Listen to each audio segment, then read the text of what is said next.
Token Metrics Media is a regular publication of blockchain and cryptocurrency news, analysis, and investment strategies from the Token Metrics team and notable guests.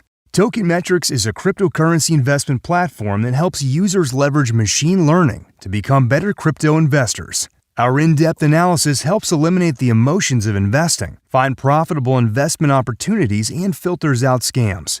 Learn more at tokenmetrics.com. All right. Hello, everybody. Ian Belina here. Welcome to the 100X show. And we have a very, very special guest. We have the official Ivan on Tech. Amazing. Yeah.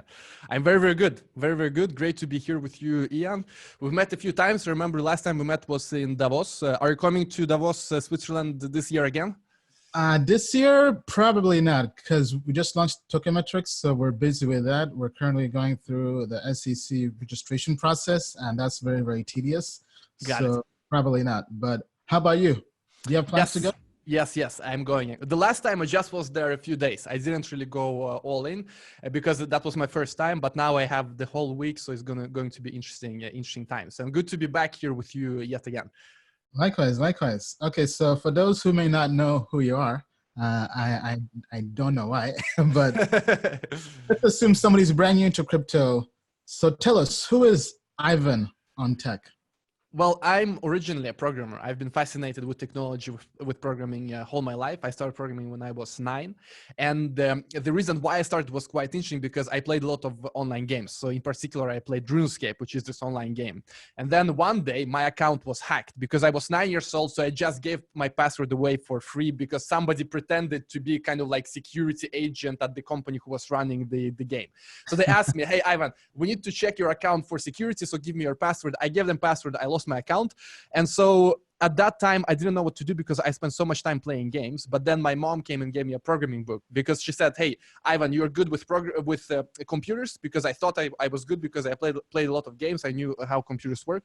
So she said, hey, why don't you learn programming? So that is how my journey in technology started. So I started creating websites with HTML, then moved on to JavaScript, C++, and other languages. And really, my whole journey started as a developer. And I did a lot of projects during my school time, after school, and during my high school time. So I always had some kind of project on the side. And the reason was mainly because I knew that if I create something successful within software, it's going to be big. It's not like all other businesses that are analog, where you actually need to, meet clients and you need to produce something physical. I knew that if I only can do something that is viral, that is digital, and I can use my skills, it will be very good as a business. So I tried that for quite some time and worked in different startups. None of them got super big. And then in 2013, I learned about Bitcoin. Just randomly, I heard about it. It was during the last bubble. I don't know if you've been in the space at that time when Bitcoin went to $1,000. Oh, yes. Yeah. Hold on. So let's take a step back. So yeah, you began programming at 9 years old? Yes. And that is what I always tell people, because people have this misconception that it's complicated. And in reality, it is not. Because at 9 years old, I wasn't some kind of genius super kid. Because the smartest 9-year-old is still dumber than the, dumbest 20-year-old or 17-year-old. So it was just that I found it very interesting. And I studied a lot and I spent a lot of time on it. But it wasn't complicated. It's not difficult to start. It is difficult to master. But to start and get going, it is not difficult.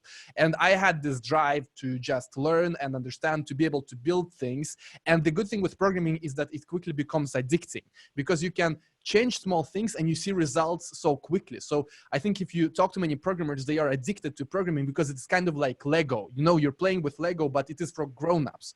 And you have this very, very small iterations cycles that you can change something in the code and you see the result instantly. Or you have some kind of bug, some kind of problem, and you're constantly trying to find a solution, because it's so easy for you to try and change something and see if it works. And you end up sitting up until 3 a.m. trying to fix some kind of bug, and you're in one way, I would call it addiction, that people are addicted to programming who work with it. That is why programmers always overwork.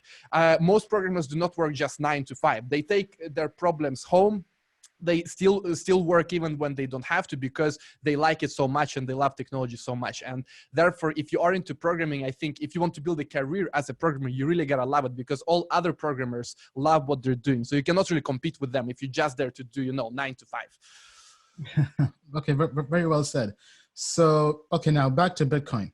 Yes. So when did you get into Bitcoin? I got into Bitcoin in 2013. So it was just randomly, I heard it from a friend because he was very interested at that time. Bitcoin went to $1,000 and he FOMO'd in. He told me I FOMO'd in. The whole thing collapsed to $200 approximately in 2014-15.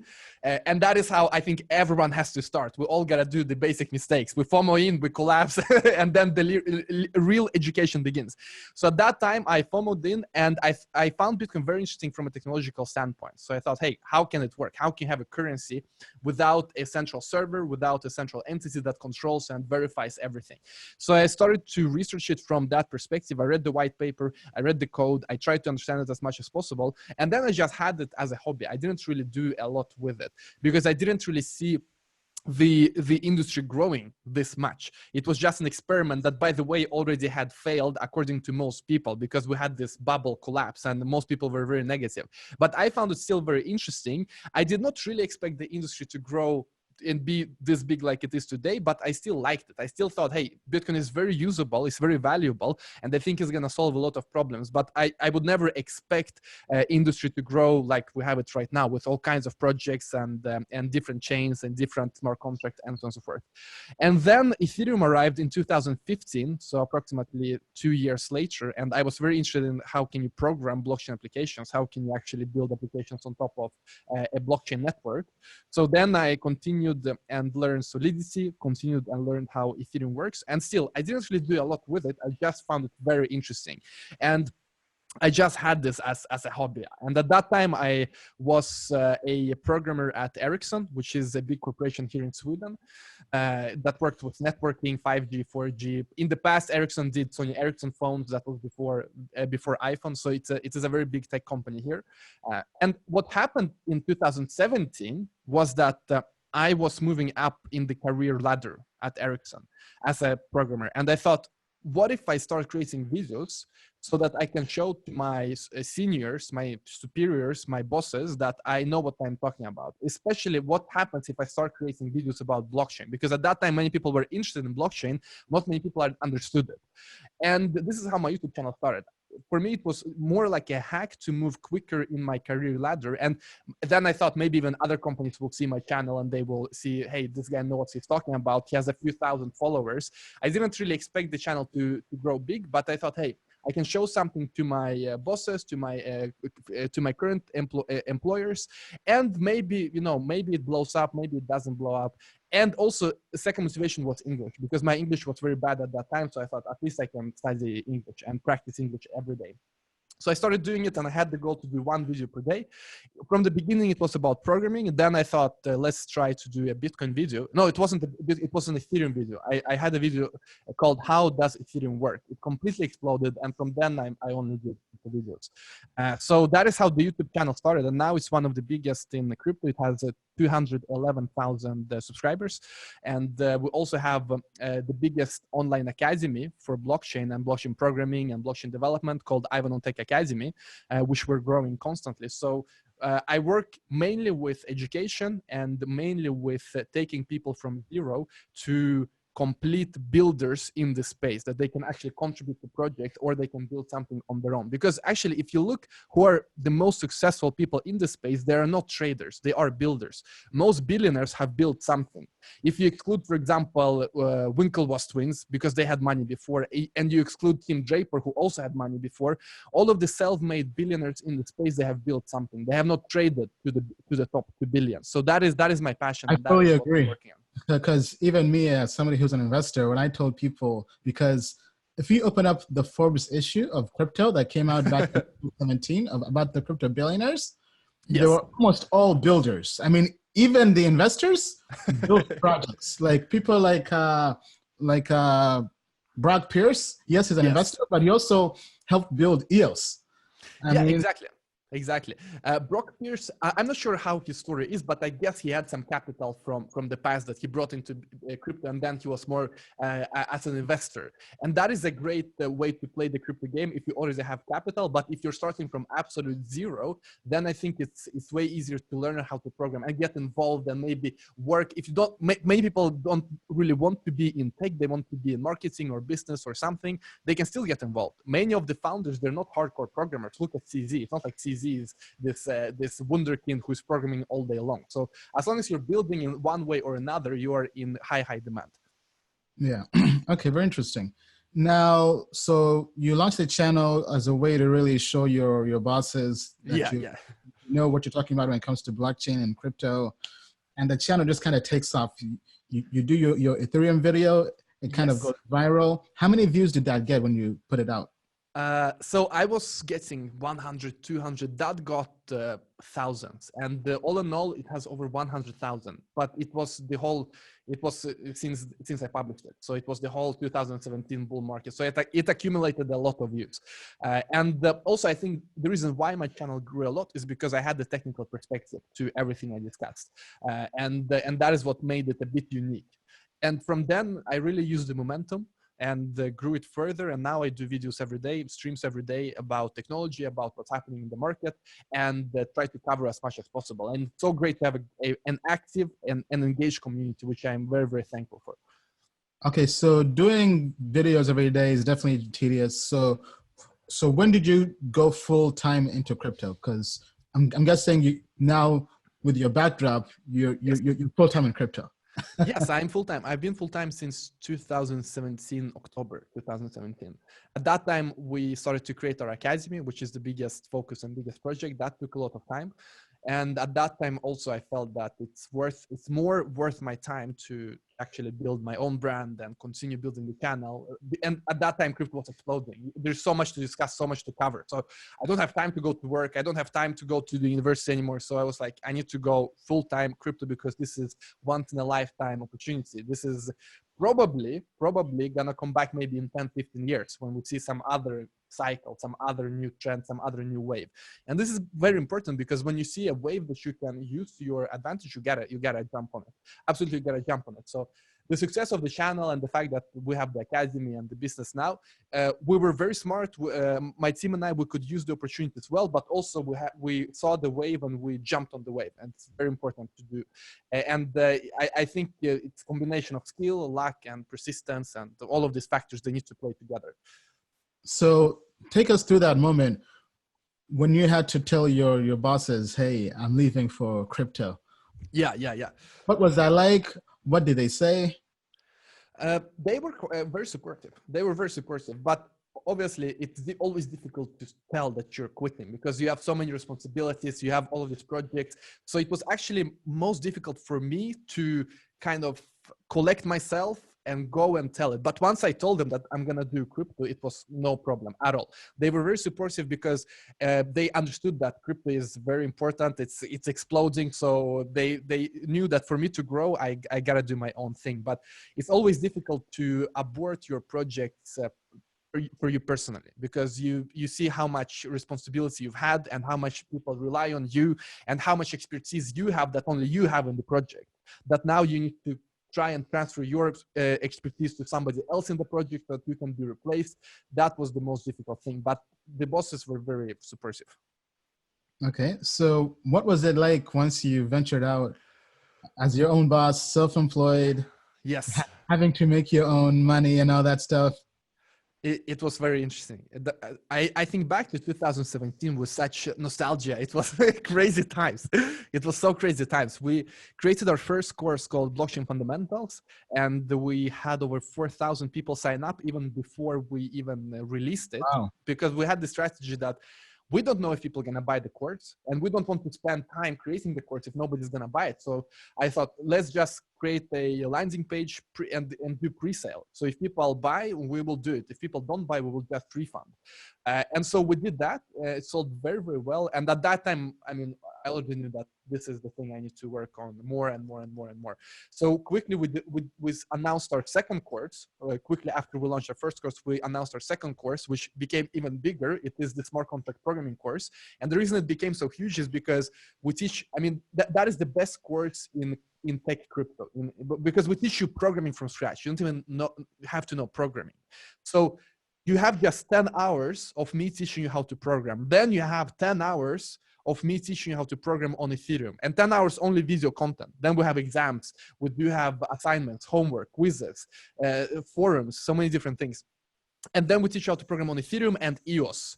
And so people were so excited to get into that, and we had over 6,000 people buy it, even before it even got released. So that was a huge success, which just reaffirmed that we need to really focus on education. People need education in that space.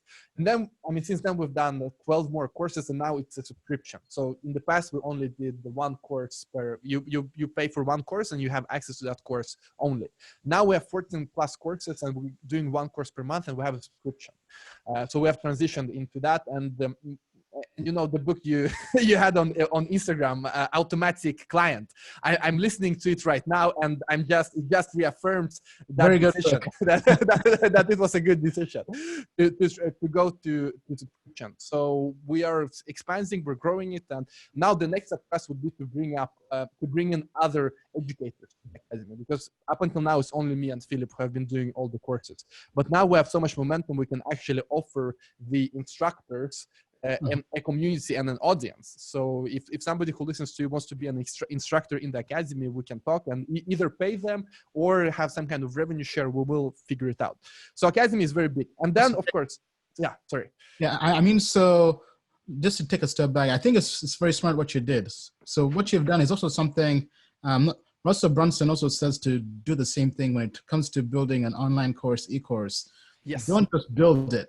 First, test and see if there's any interest in it. First, create the landing page, have a pre-sale. If people buy, then create the course. If people don't, then offer a refund. So actually, I do have a friend of mine, Drew, who has done the same thing. He's created a course for rapping. He basically teaches people how to rap. And he had the same thing. He made a landing page. Then he got orders. And then he was making the course pretty much every single week, and then he'll drop a video. So he was basically 1 to 2 weeks ahead, and he was making the course as he went. Yes. And I encourage everyone who knows something that is a bit niche, that is a bit technical, to create an online community and do your own educational platform, because you realize that you can reach so many more people and you can do a bigger difference in the world through technology, through internet, by doing courses. And when you do that, you also get more reward, because you make a bigger difference in the world, you also get rewarded more. So it is a good quote I read in a book by Russell Brunson that you mentioned, that there was this person that said that he made tens of millions in real estate, but he made hundreds of millions teaching about real estate. And it is true, because you get such a distribution with the internet, and you can really help so many more people. But of course, you got to know what you're talking about, because otherwise people will not you will not have this respect and audience. But everyone who knows something that is a bit niche, that most people don't know, create a course, create a community, because you will be rewarded a lot, and you will also help more people than you actually only work with your day job. Yes, I mean, because there are just economies of scale, information scales. Yes. So Naval, who's a famous crypto investor as well, says the landscape has shifted to a point where really the best way to grow or even make money is one, with the internet and information. Yes. Because I mean, just look at influencers. Influencers have really taken over marketing and the whole internet, because they can create and reach so many people at scale. And you can also do that as well by creating education. So for all the big businesses out there now, they're being built leveraging economies of scale. And education is definitely one avenue. So one person I do follow as well, Sam Ovens as well, says, create educational courses, because they can teach people passively when you're not there. So people can always learn. It's basically on demand. On demand is king. Exactly. And at the same time, you also realize that most people in this world don't have internet. That may be not factual true, but I'm just saying that there are so many more people that will be on the internet that are not on the internet right now. So it's never too late to start your own community. But when I started with YouTube, I read this somewhere that most people in this world don't even have YouTube. They don't even have internet, many of them. This may not be true anymore because China has digitalized so quickly, and the whole Asia space is doing the same. But it is still true to a large extent. So use the opportunity before the internet is fully mature and saturated, because it's not yet. Yet it is not like that. Yeah. Okay. So in terms of building the platform, did that take a long time to put together? Did you guys build the site yourself? Did you guys have software or? No.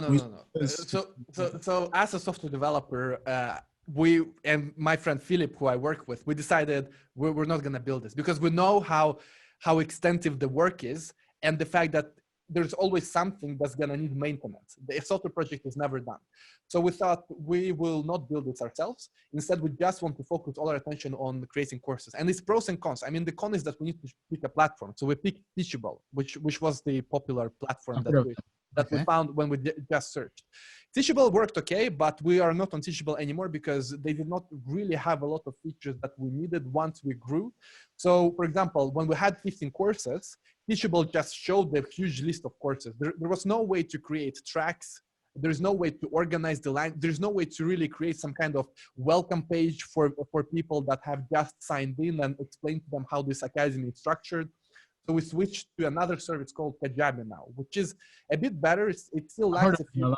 Yeah, Kajabi is better than Teachable. I would not recommend Teachable now. It starts with Kajabi, but they still lack a few features. For example, for some reason you cannot send emails with your domain. They do not support that. It's I don't know. It's a bit bad in my view. So we still use MailChimp for emails until Kajabi implements that. But they're way better at creating landing pages, sales funnels.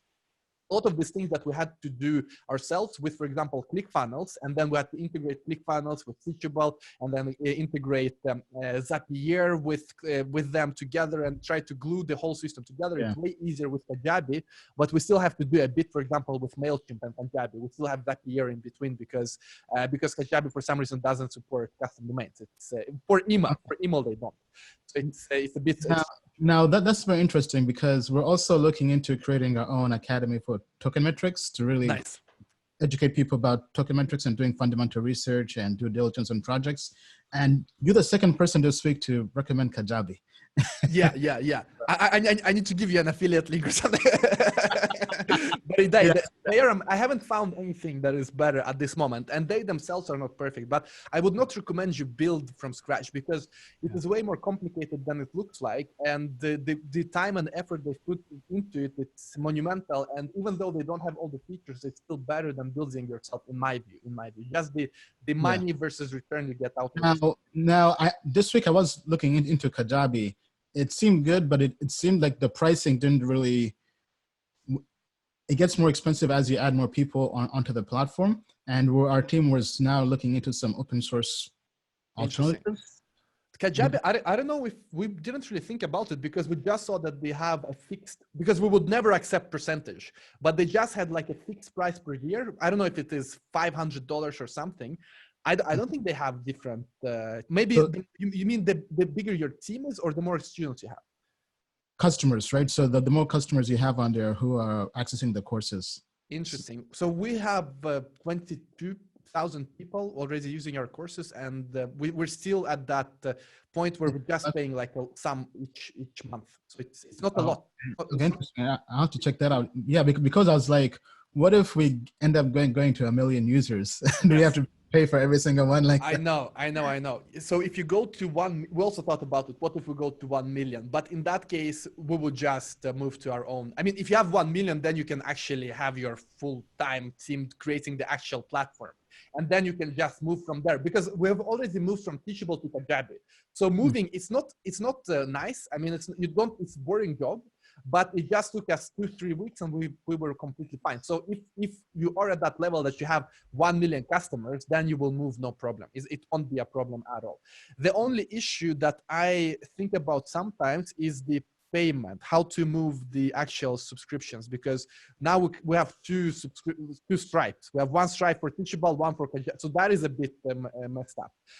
But it's not like a life-changing thing. And if it is the case that you get 1 million subscribers, if we also thought about it, then we would just export all the subscriptions from both stripes. It is possible. You can get all subscriptions out, and then you can put them into like a new stripe or into some other payment service like Adyen or I don't know, whatever you want. But we actually looked into it, and it is possible to export the subscriptions and then import them into another payment processor. So it's not easy, but it's not impossible. So if you get that problem that you have 1 million subscribers, it's a great problem to have, and you will solve it without issues, I think. Okay, so now back to Ivan on tech. So what things are you currently working on now?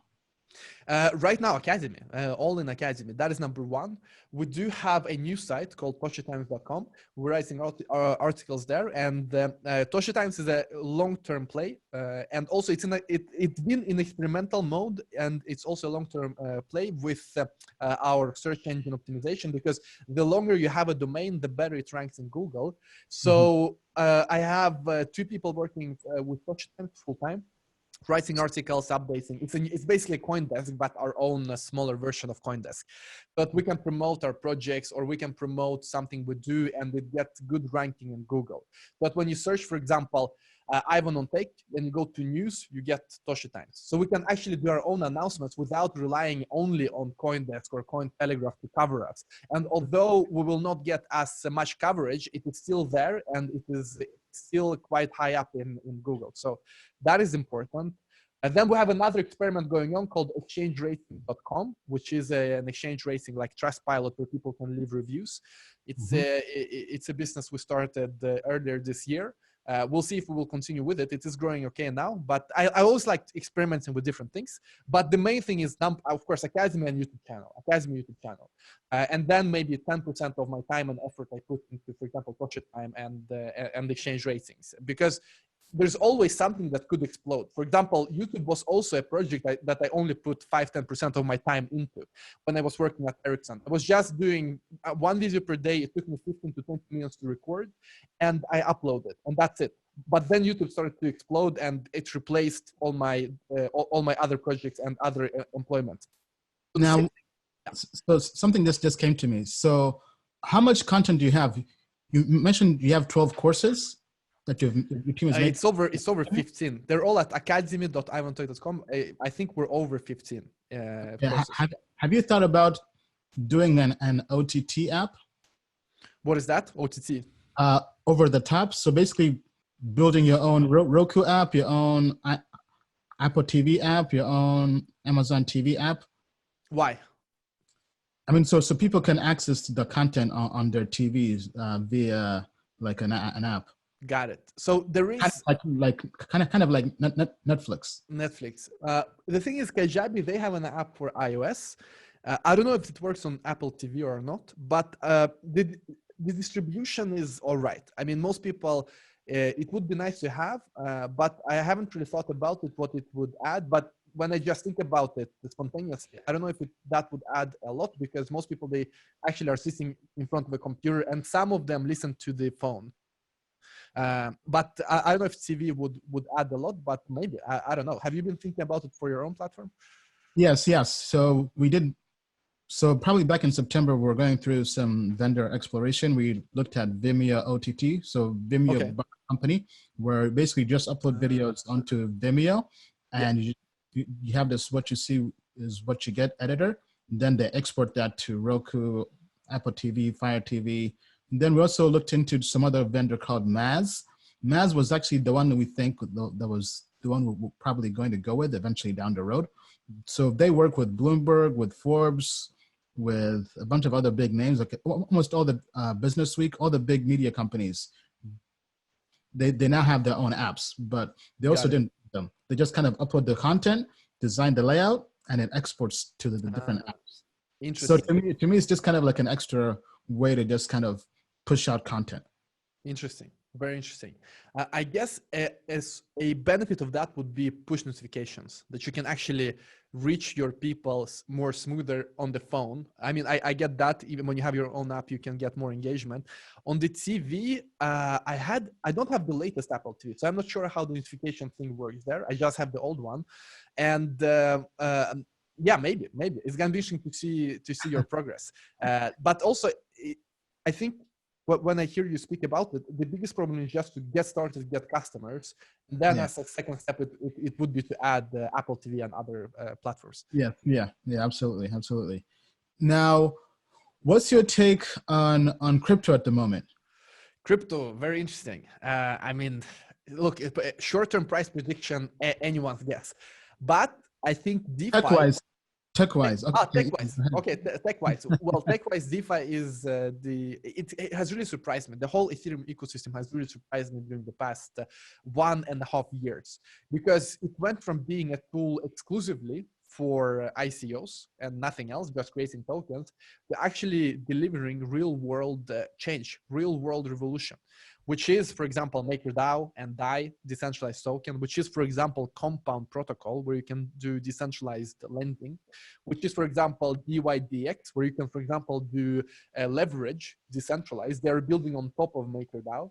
Uniswap, a quite successful exchange protocol right now, building on Ethereum. And if you look at DeFi Pulse, which is kind of like CoinMarketCap, but for DeFi, and they measure how much money is being locked into DeFi projects, they're all growing extremely quickly. I mean, we're talking about going from zero to having hundreds of millions of dollars locked into these protocols in less than a year. Very exciting.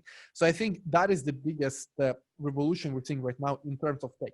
Looking at Bitcoin, we see Liquid sidechain, which allows people to create their own coins and assets and projects, which is valuable if you want to, for example, tokenize real estate.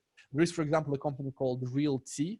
They're not on Liquid. I think they are on Ethereum, but don't quote me on that because I'm not sure. But there's still a lot of interest in tokenizing things and putting it out on Ethereum or other blockchains. And Ethereum has been the go-to platform, but now people are experimenting with Bitcoin as well and Liquid sidechain. In Bitcoin, you also have Schnorr signatures, which will add more performance and more optimization, and basically change the way you sign things on Bitcoin. And signatures are the biggest piece of information you have in Bitcoin, so it will be optimized. That is very interesting. Looking outside of Bitcoin and Ethereum, I think we see Tezos growing a lot in popularity, and I think they surpassed Cardano even on CoinMarketCap. And the interesting thing with them is that they actually have Tezos? Yes, I mean, look at CoinMarket. They have been killing it, absolutely killing it during the past months. And Tezos, it's especially surprising after all their issues they had in the beginning. So Tezos is number 11 now, and Cardano number 12. Oh, wow. And Tezos also dropped 8% today, and still they're above Cardano. So I think they're interesting because they're bringing functional programming to this ecosystem, which is that you program in a slightly different way. Which is more mathematically, it's easier to mathematically verify what your program is doing when you have functional programming.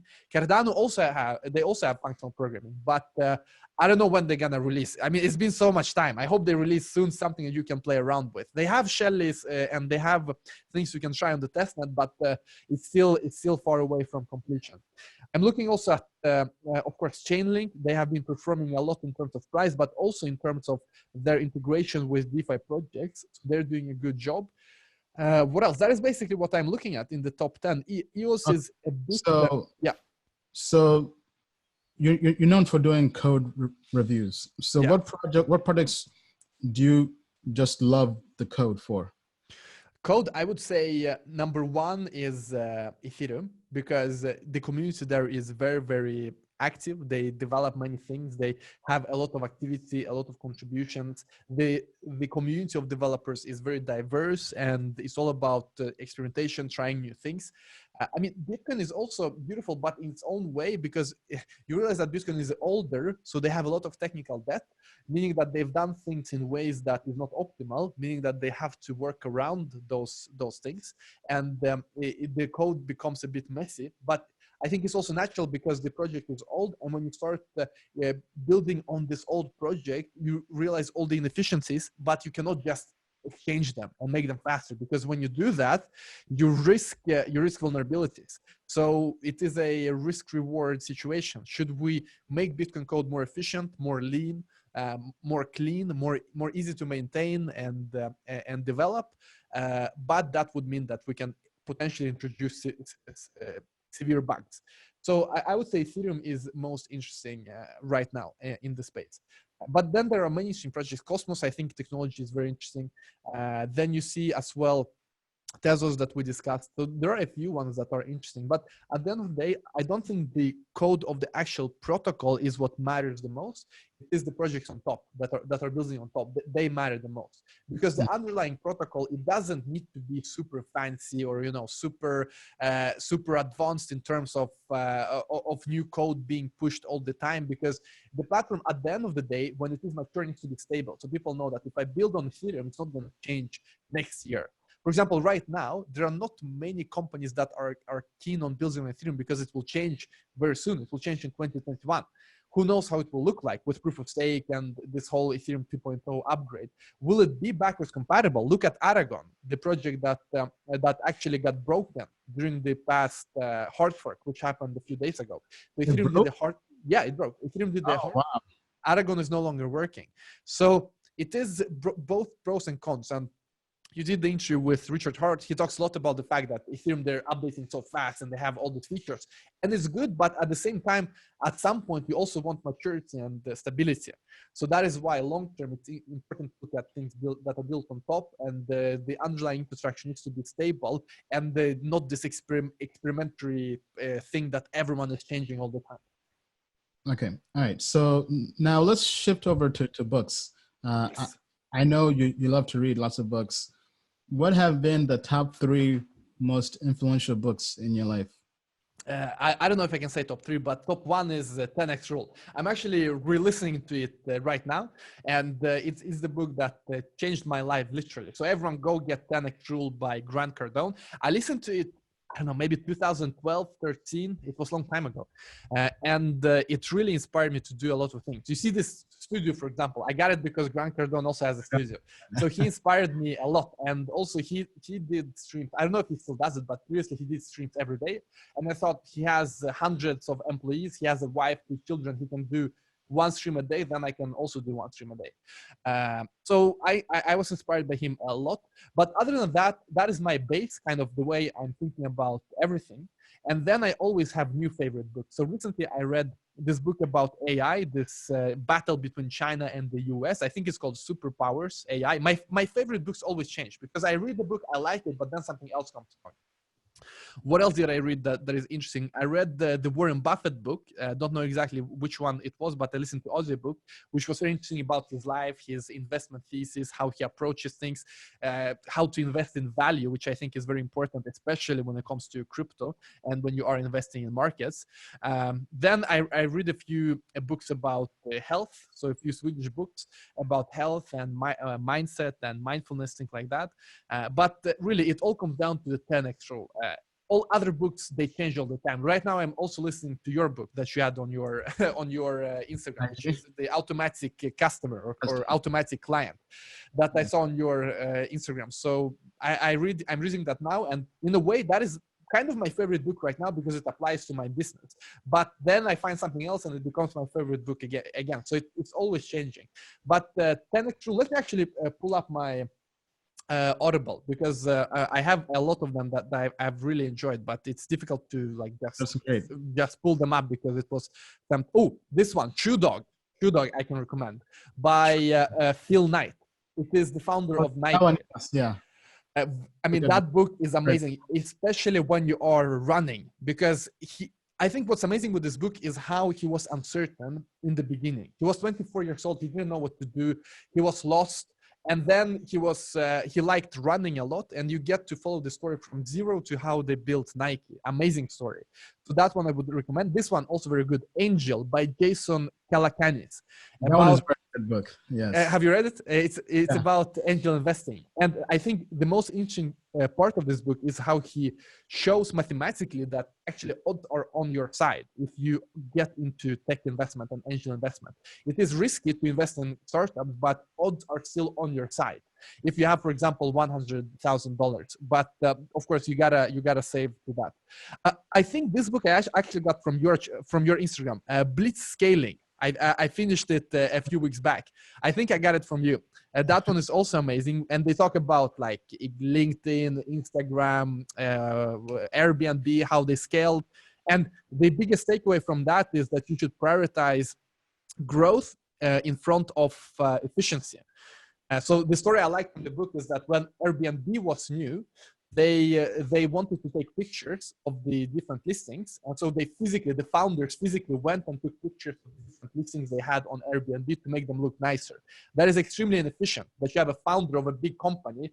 At that time it was small, but still the founder spending his time doing this easiest thing. But they wanted to grow, so they prioritize growth in front of efficiency, and then you can make the efficiency. Yeah, so basically doing things that don't scale, that kind of comes from Paul Graham, who was the early founder of Y Combinator. That was a very popular thing of his, doing things that don't scale. Now, that book is definitely good, but now I've kind of shifted my perspective. Interesting. Why?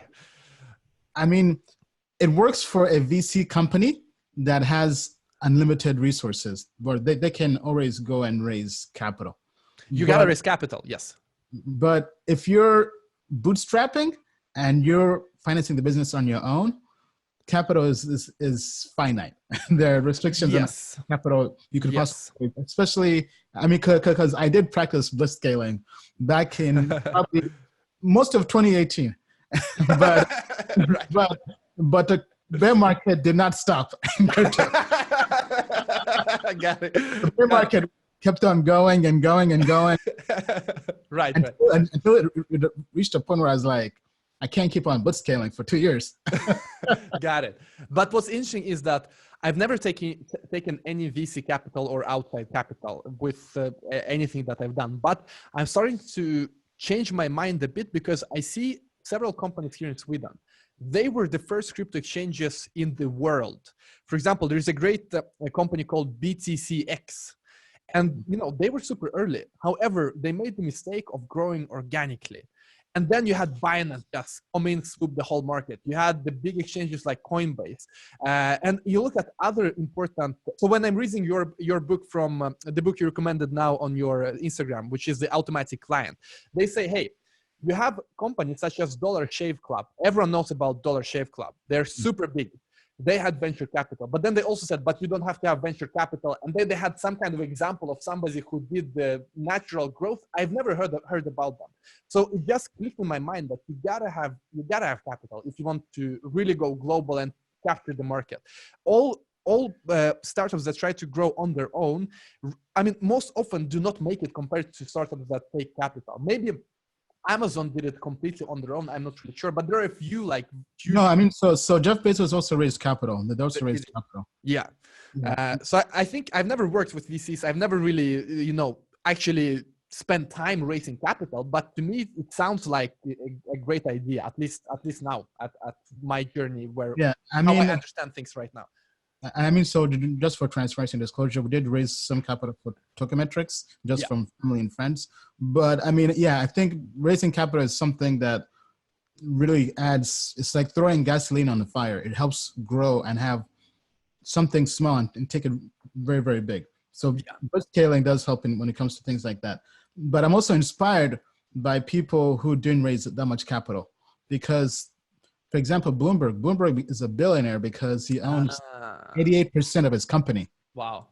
So early on, back in the 80s and 90s, he raised capital from, I believe, Merrill Lynch, which is now Bank of America. Then after a while, after some success, he bought back the equity he sold to them, basically gave them an exit, and now he owns 88% of the company. That's why he's a billionaire. And then same thing with Bill Gates. Bill Gates, early on, when Microsoft was a consulting company, so they're already making money. So as a result, when they had their IPO, Bill Gates and the other co-founders owned a large share of the company. That's why Bill Gates is still to this day, like richest person in the world. I mean, he's going back and Yeah, forth yeah, with Bezos and some other people, but he's up there because he didn't Very really give away so much equity. Very So, interesting. so the kind of those two perspectives. So it's very tough for entrepreneurs to balance those But two. I guess the examples you mentioned, they are a bit old, meaning that maybe at that time they did not face the same competition from venture-backed competitors at this, who were at the same stage as they were. But now everyone wants to raise capital. Everyone knows the importance of it. So the information is more available to everyone. And now I think more people understand that you gotta raise capital. But I do agree with you. I didn't know that that, for example, Bloomberg and Microsoft, that they were owned by. I'll give you. So recently, also ClickFunnels. ClickFunnels never raised capital. Oh yeah, I know. I don't know if you've been to 10x GrowthCon or not. Yeah, last year. Oh Actually, yeah. this year. We were at the same. Yeah, We didn't have the chance to catch up. But yes, I was really inspired by his journey. It's amazing, and how he sold everything through his books, and how he was not paying for customers. Do you remember the story he told VCs that no, customers are paying us to get onboarded? I really enjoyed that because they buy the book and then they read the book and they get convinced to actually go and get ClickFunnels, and then they onboard themselves. Yeah. All right. So we have some other questions as well. So next question we'd like to ask, who are 3 people in history that have inspired you or changed your life, whether famous people or whether just family and friends or just people other people may not know? Well, definitely my mom, because she came with that programming book when I was 9. I was just hacked out of my RuneScape account. I was depressed. I didn't know what to do. I played this game for years. I built up this account and this, character. Now it was lost, and she came in the perfect timing with perfect opportunity to learn programming, and I started doing that.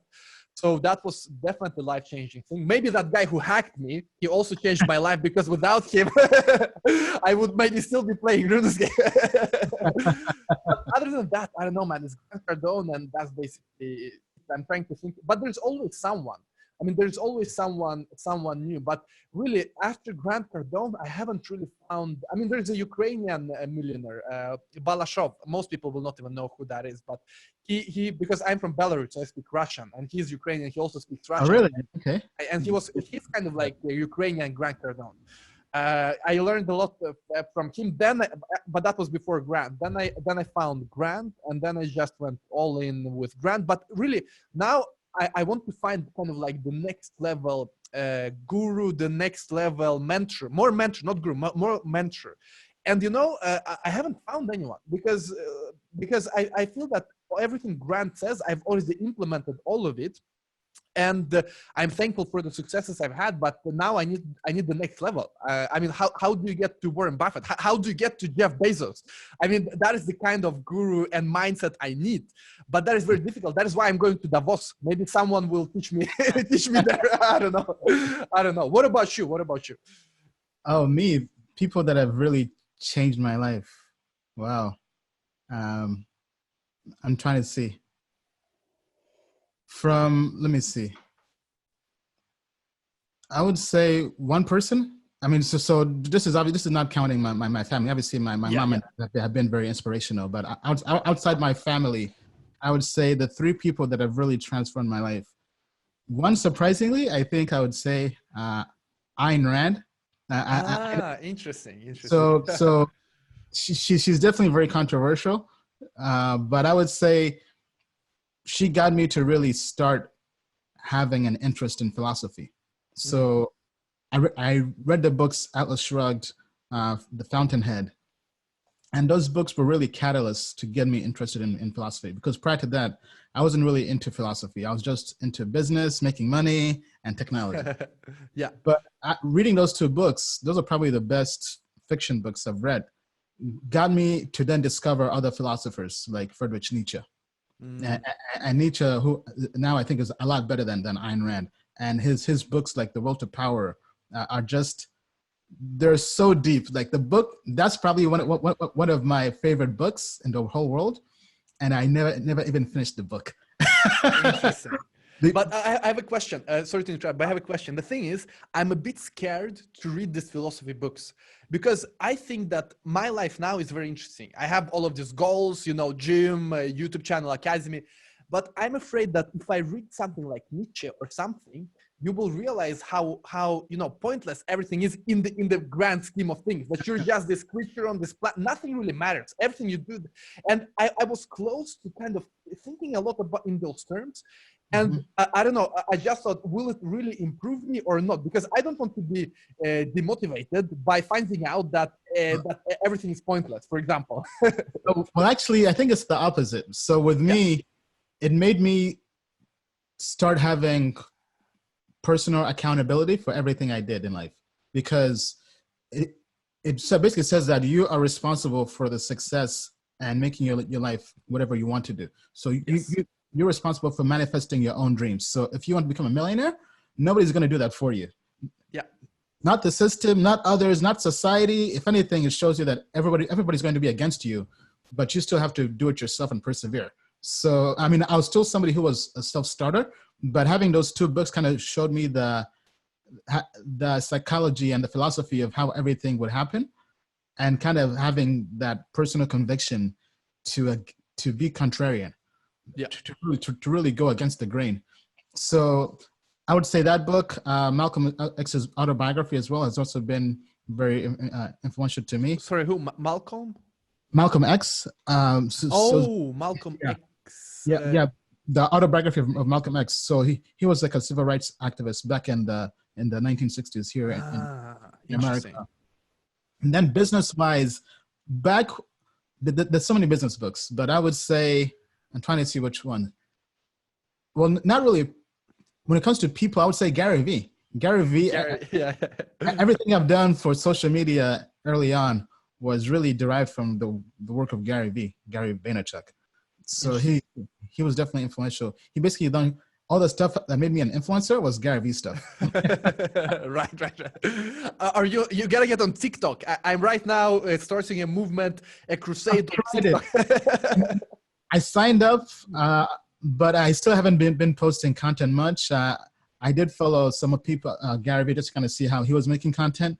The issue I have with it now is it's really acting. Like you have to really start acting and producing videos. And for me, I've kind of been busy with other stuff. Yeah. I may hop on the trend, but I'm actually just hoping Instagram just copies everything they have, so I don't have to move over. Interesting. But how are you using Instagram? I know you have a lot of like news updates, you have books, that is amazing, but what is your strategy there? Because look, for me, I have trouble just, recording my day, things like, I should do more of it. I know I should do more of it, but how do you think about it? I mean, so I'm mainly active when I travel for conferences. I just kind of do behind the scenes, a day in the life, taking pictures and videos of me at conferences and stuff. That's, I think, when people really get the most value from. Then nowadays, when I'm just at home, just working like 12 to 16 hours a day, just 5 to 7 days a week, I just take pictures, like pictures here and there, or I just share quotes, or I just repost other stuff. Like, for example, today, I'll just post a picture of our interview saying, hey, we have an interview coming out with Ivan on Tech. Nice. Right? So, but Instagram is still my favorite social media platform because it's very simple. It's also very addictive as well. Yeah. But for me, because I'm visual, I can just post a picture or video, and that's pretty much it. I still like YouTube, but YouTube is more involved. You have to hop on a camera and talk for like half an hour to an hour. Yeah. Either a live stream or produce the video. But Instagram to me is just kind of a way to push something out there. But the community is also very supportive versus a platform like Twitter. Twitter is very, very toxic. And I always wondered why Twitter was toxic. But I realized by design, Twitter will always be toxic, because on Twitter, people post content in the newsfeed. Yeah. And people who don't follow you can see that content. So when somebody likes or retweets something, so that means people who don't have context about you are seeing your content. And those are the people who end up being trolls, because they don't know your backstory. They don't know why this other person is following you. They just see you pop up in their newsfeed and they're like, what the hell? Then they start trolling. So by design, Twitter will always be toxic because people that follow you, people who don't follow you are always commenting on your stuff. Yeah. While Instagram is just purely people who have signed up and subscribed to you. So that's why it's always more positive. And also on Twitter, there is a certain format that works very well. And I learned it from Pompliano. And it's that you make some ridiculous claim. Doesn't really have to be true, but people need to like it. Then you explain it like with 2-3 sentences. You kind of give more background. And then you end with some kind of short, punchy line, like, Bitcoin solves that, or Bitcoin something. Yeah. And it works brilliantly. You don't really need to be factual, but that is also the format. You cannot explain everything that you want to communicate on Twitter. Then they can go to YouTube and watch a video about it or something. I also feel that you gotta, because you have just a few characters to grab attention, and everything is attention. So therefore, if you are toxic and you wake up these feelings in people that they feel, hey, that's right, I support you, and you got to do it in a short manner, then you got to be toxic towards whatever you're attacking, because you need your fans to feel that feeling that you want to communicate. You need to unite people, and they get best united if you attack someone or somebody. And the same is true in politics. I mean, Twitter is amazing to grow your politic campaign and your followers, because as long as you irritate them and you direct that irritation towards some enemy, outside enemy, they will unite. You will get votes. It's amazing. But that is how it works. You gotta keep it in mind. Yeah. Yeah. I mean, so yes, Twitter is definitely very divisive. That's the way it's been designed. Yeah. Because even me, like, I know the formula to Twitter. Like if I want to go viral, I can just do it in one tweet. But you have to say something that's polarizing. Exactly. And after a while of doing that, it's not really so good long term. That's why Pomp, his tweets are just purely Bitcoin. Yes. So that's why Pomp has become so popular, because if you're in crypto, you can't hate Bitcoin.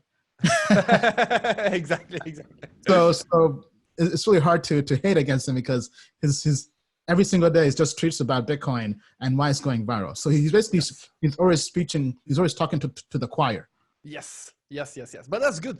Look, I think his tweets are way more simplistic than he is. I think he himself understands that a lot of what he's tweeting is not entirely true, but that doesn't matter, because his goal is to grow and to get more attention and to get more support for Bitcoin. And all in all, it's a good goal. At the end of the day, it's a good goal. And it's better that he does that than if he would write these long tweets and explain everything and get 2 likes, because then he's not spreading the word about Bitcoin. So I think it's pros and cons. But I think he's doing a great job at the end of the day. Like, it's net positive. Okay, so actually I have a quote here. So I got this quote from the book by Russell Brunson, but the quote comes from this other guy called Blair Warren. The book is called The One Sentence Persuasion Course. Mm-hmm. So 27 words to really persuade anybody. Yeah. And this quote really sums up everything about marketing, sales, but also Twitter. And the quote is, "People will do anything for those who encourage their dreams, justify their failures, allay their fears, confirm their suspicions, and help them throw rocks at their enemies." Wow. I gotta read that. I gotta remember. So it's one sentence per, and that is a book by Russell Brunson. Well, no. So I discovered the book from Russell Brunson, but the quote is by Blair Warren, Blair, then Warren. But the book is called One Sentence Persuasion. Yes, actually, it's a PDF. I can send the. I'll send you the PDF on chat.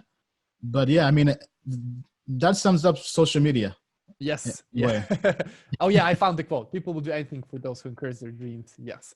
And I think everyone should know it, because that is how people work. And if you want to be successful, you need to know how people work. And you should use it for good, because obviously you can use this for bad things. And people are using this for bad things. And it's just a tool. I mean, you can use it for bad, you can use it for evil. So when you have these tools, you better be using it for good, because your result will be better overall. So you maybe, if, for example, this quote precisely, it's all about encouraging dreams and that's basically it. Because then, you know, justify failures, but then people will support you, but they will not improve themselves. Allay fears.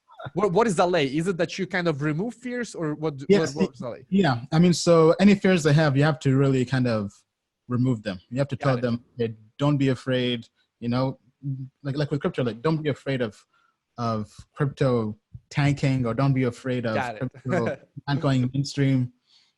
But it's definitely something I think anybody who has an audience should actually learn and just kind of master.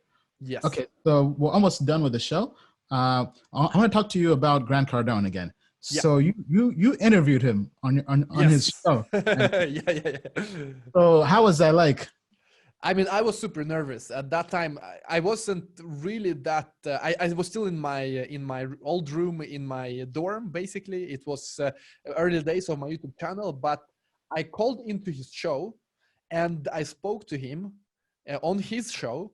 And at that time, he was saying that if you call into my show, I will come on your show. If you have an audience. So the good thing was that I had some audience. I had a few tens of thousands of people subscribed, and yeah, he said let's do it, and he spent 30 minutes on my channel. It was amazing, the way he describes crypto is very important because he approaches it from a sales perspective.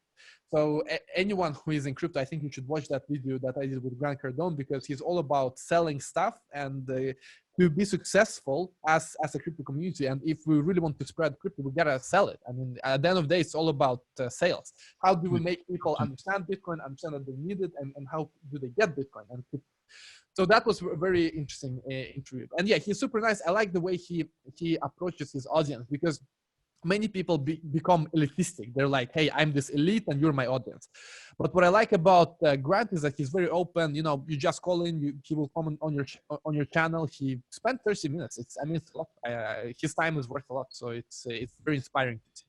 And he's always like that. I've seen him several times that, as long as you call me, as long as you post something about me, I will come on your channel. He said that to many people, and he did many interviews. And it just shows how committed he is to his own success. Because obviously, by going on my channel, he got hundreds of thousands of views. I think we got like 150,000 views or something on that one video. And it would be impossible for him to know that, because none of my videos were so big when he said yes to come on my show.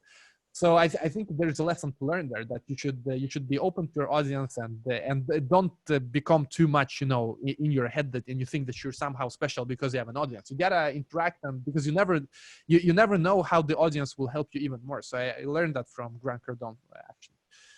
No, awesome. Okay, so this is the last question, then we'll wrap up.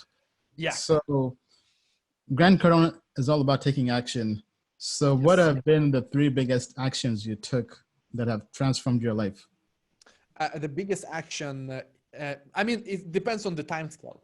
I think the biggest action on long-term time scale is that I decided to learn programming and persevere. Although I was 9, I didn't really understand what it was all about, but through perseverance, when I got my the thing is, it was easy to learn HTML, how to create easy websites, but then I got my C++ book, and that became pretty difficult from the start. I did not have any teacher. I did not have any help, really. I could use the internet, but at that time, you did not have a lot of YouTube tutorials and YouTube communities on C++. So at that time, what I'm thankful for is that I just persevered, and I was stuck for 4 months. I was like on the first chapter for 4 months because I couldn't move past it. I didn't understand anything. But then suddenly everything started to click more and more, but it took a lot of time. So on the long time frame, that is what's important. On shorter time frame, it was that I did 1 video per day, although nobody watched it in the beginning of my YouTube journey. That was very very important. And after a while, I stopped doing 1 video per day. I started doing like 2 per week or 3 per week. And then recently, the good thing I did was that I continued doing 1 per day now with Good Morning Crypto streams. But other than that, I think it's just seeing the opportunities, for example, in crypto, seeing the opportunities in new waves and taking action and really using those opportunities so they don't just fly by. There are so many people in crypto that they look at the CZ, they look at these, billionaires, but then they also look at smaller players like me, like you, and they feel that they missed the boat and they missed the opportunity. And in some way it is true, but in another way, we're still so early. So there's still many opportunities to come. So that is also something I'm thankful for that I was actually wise enough to take action when this wave showed up. And nobody really knew how big is gonna grow, but I liked it and I thought, hey, let's do crypto full time and let's use it, and maybe it will go big. And it went way bigger than I thought. All right, well, that's amazing. So any last words before we wrap up? Where can people learn more about you online, your academy? Yes, so in order to learn how to get involved in crypto and actually work as a programmer or as a business person, be involved in projects, you go to academy.ivanontech.com. You can find me on YouTube, Ivan on Tech. You can find me on Instagram, Ivan on Tech. All social media, Ivan on Tech. And of course, now I'm also trying out TikTok. One video per day on TikTok, also Ivan, Ivan on Tech. Nice. And thank you so much, Ian, for having me back on the channel. Likewise. Well, I mean, it's been great having you here on the 100X show. Be sure to like, subscribe, and share this with your audience. And friends as well. Everybody out there who's watching this. We have this also available as a podcast. Podcasting is huge, as Gary Vee says. Yes. I mean, one last thing. Speaking of podcasts, so sometimes I even forget we have a podcast. Yeah. But until I log in and check the stats, I'm like, wow. Really interesting. Yeah, because we have our podcasting system kind of automated. So it's just our YouTube videos, but we have a sound engineer who goes through, takes the audio and just makes it compact and just kind of chops it up. And he posts that on SoundCloud, which then puts that on iTunes, on Spotify, whatever. And sometimes I forget, like I have like thousands of people just playing the podcast. And I'm like, insane. Wow. You know what, like 1 year ago, I paid the guy who created this script, but also the script is automated. But as soon as I have new video, it takes the sound and it publishes it as a podcast. But I never published the podcast because I was a bit hesitant, because I want my channel to grow. And then I'm afraid that people will listen to the podcast more instead of going to the channel. But maybe it will. And have a podcast. Definitely have a podcast. Yeah. Just have one guy, one sound engineer, takes your videos maybe once or twice a week, takes the audio, edits the audio so it's for people to listen, those who can't watch. So if there's anything about coding, maybe just take that part out, and maybe just the stuff of you talking or doing interviews. Yes. But podcasting is definitely huge, because I've been at conferences where people tell me, hey, Ian, love your podcast. I'm like, I'm like, oh, that podcast. But so you publish it on SoundCloud. And so I use SoundCloud Pro. SoundCloud has SoundCloud hosting. Okay. Then you take the RSS feed and you submit that to Spotify, to iTunes, to all the different providers. And every time you post a MP3 on SoundCloud, it goes to iTunes, to Spotify, everywhere. Have you tried measure engagement when it comes to clicks? Because at the end of the day, there is sometimes I want people to join Academy or, clicks. Not really. I mean, it's hard to measure. Maybe, I guess one way of doing it is if you give people like a code, so that when they sign up, they put in a code, like maybe Ivan on Tech podcast, so they came from the podcast. Yes. But I haven't really measured it. But I know there's definitely lots. It's helped with brand reach, because I haven't really thought about it, but it's getting anywhere from 500 to over 1,000 views per episode just on the podcast. And that's not without me even promoting it. Wow. Just from people searching and maybe telling other people about it. So imagine if I just shilled that, Interesting. Yeah. Interesting. Yeah. Thanks for that. Because I've heard several people tell me that I got to do it. And I've been thinking myself, but as I said, the only hesitance I had was that I will be cannibalizing on my YouTube channel. But at the same time, there's so many people that they don't even want to watch videos. They just want to listen. So there's a whole new audience. Yeah, so I would say it's definitely a whole new audience. I mean, from the Gary Vee kind of school of thought, he says, put your content everywhere. Yeah. So actually, I would say that's what helped me grow early on as well, thinking of it. Because other influencers in crypto were just either on one platform, either Twitter, either YouTube. So with me, I didn't really have the largest following early on any platform, but in aggregate across all the platforms, it was as big as other people. right? I got it. Because I was active on Instagram early on before crypto got into Instagram. I was active on Twitter, podcast, Telegram, email list, everything. I was basically putting my content out everywhere. And I think that was definitely very helpful early on. Very interesting. Awesome. All right. Thank you for the advice. Well, thank you, Ivan. It's been a pleasure having you here. And guys, we'll end the show there. And as usual, the moon is not the limit. To the moon, beyond. Nice. Token Metrics is a cryptocurrency investment platform that helps users leverage machine learning to become better crypto investors. Our in-depth analysis helps eliminate the emotions of investing, find profitable investment opportunities, and filters out scams.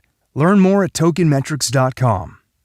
Disclaimer: Token Metrics Media LLC does not provide individually tailored investment advice and does not take a subscriber's or anyone's personal circumstance into consideration when discussing investments, nor is it registered as an investment advisor or broker-dealer in any jurisdiction. Information contained herein is not an offer or solicitation to buy, hold, or sell any security. The Token Metrics team has advised and invested in many blockchain companies. A complete list of their advisory roles and current holdings can be viewed here at tokenmetrics.com/disclosures.